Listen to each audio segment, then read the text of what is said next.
Recently HP পিসি বা ল্যাপটপের ক্ষেত্রে এই প্রবলেমগুলো হরহামেশা দেখা যাচ্ছে।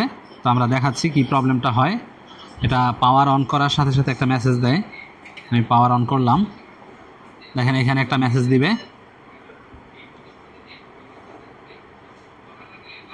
এখানে এমপিএম প্রবলেমটা দেখাচ্ছে, product information not valid. Okay, এখানে system board, feature byte, build ID, serial number, SQ number, তারপরে system board, CT number, product name, এগুলা মিসিং হচ্ছে।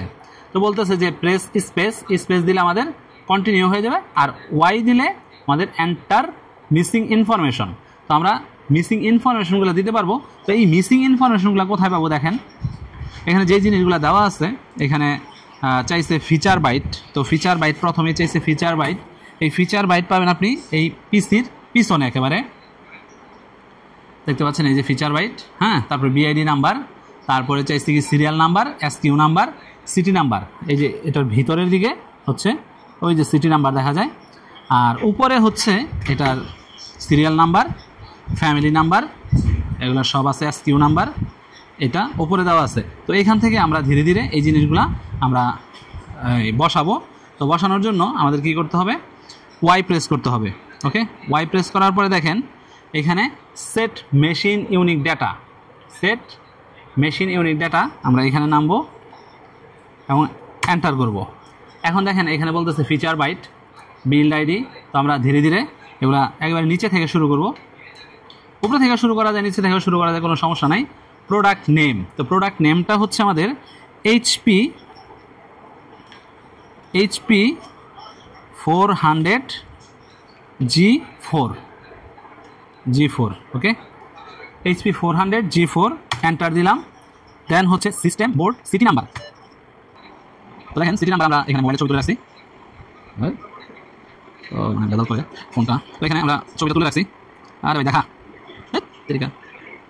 ওকে না দেখাক, আমরা এখানে এটাকে এন্টার করি। তো LGHBD, LGHBD, তারপরে হচ্ছে 0A8Y, 0A8Y, AD 178 enter. Okay, product family হচ্ছে ধরেন এখানে HP Pro Desk 400 G4, HP Pro Desk 400 G4। ওকে, এন্টার দিয়ে দিলাম।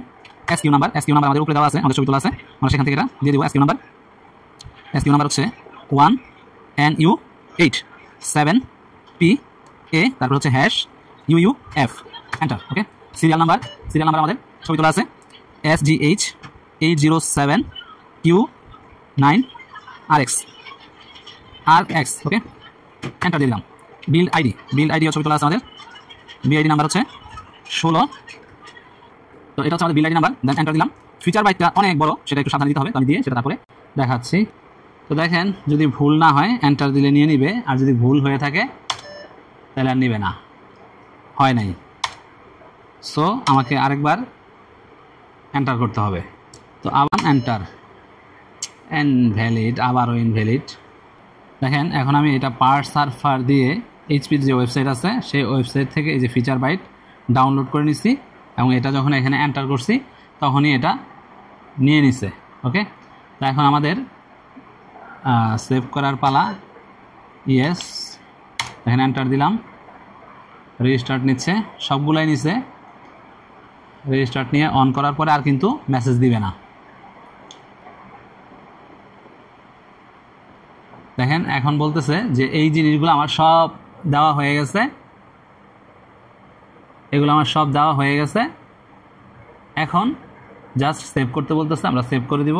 উপরে যাব, এন্টার দিব, সেভ হয়ে গেল। আবার রিস্টার্ট নেবে, দেন আমার প্রবলেম সলভ। দেন এখন আর এই মেসেজটা দিবে না, সরাসরি উইন্ডোজে ঢুকে যাবে। দেখেন এই যে এখন আমাদের এখানে কোনায় আসছে BIOS version, date and time, দেখেন উইন্ডোজ ওপেন হয়ে যেতেছে। এখন আর কখনো এরকম আর মেসেজ দিবে না। তো এটা হওয়ার কারণ হচ্ছে যে ভিতরে দেখেন ওই যে আমাদের বায়োস ব্যাটারিটা দেখা যাচ্ছে, এই বায়োস ব্যাটারিটা ডাউন হয়ে গেলে এরকম হয়ে থাকে। তো আমরা এটা চেক করে দেখি যে এই ব্যাটারিটা ডাউন হয়ে গেছে কিনা। দেখেন আমরা মিটার নিচ্ছি, তো ব্যাটারিটা কত আছে ভোল্টেজ? 2.79। তার মানে আমাদের মিনিমাম 2.8 থাকতে হয়, 2.8-এর নিচে নেমে গেছে বিধায় এটা ব্যাটারিটা ডাউন হয়ে গেছে এটা, আর সাপ্লাই দিতে পারতেছে না প্রপারলি। তো তারপরে আমাদের ল্যাপটপ কিন্তু ওপেন হয়ে গেছে। তো এখন আমরা এই ব্যাটারিটা চেঞ্জ করে দিব, এটা প্রপার ভালো ব্যাটারি চেঞ্জ করে দিব। এই এখন দেখেন আমরা একটা নতুন ব্যাটারি নিচ্ছি, একবারে 3.35 ভোল্টেজ। ওকে, এখন এটা চেঞ্জ করে দিই। জাস্ট এখানে একটু নক করলেই এটা খুলে চলে আসবে। অন থাকা অবস্থায় লাগাইতে পারবেন, কোনো সমস্যা নেই। আমরা সেট করে দিলাম। ওকে, ফাইন, আমাদের প্রবলেম সলভ। Thank you.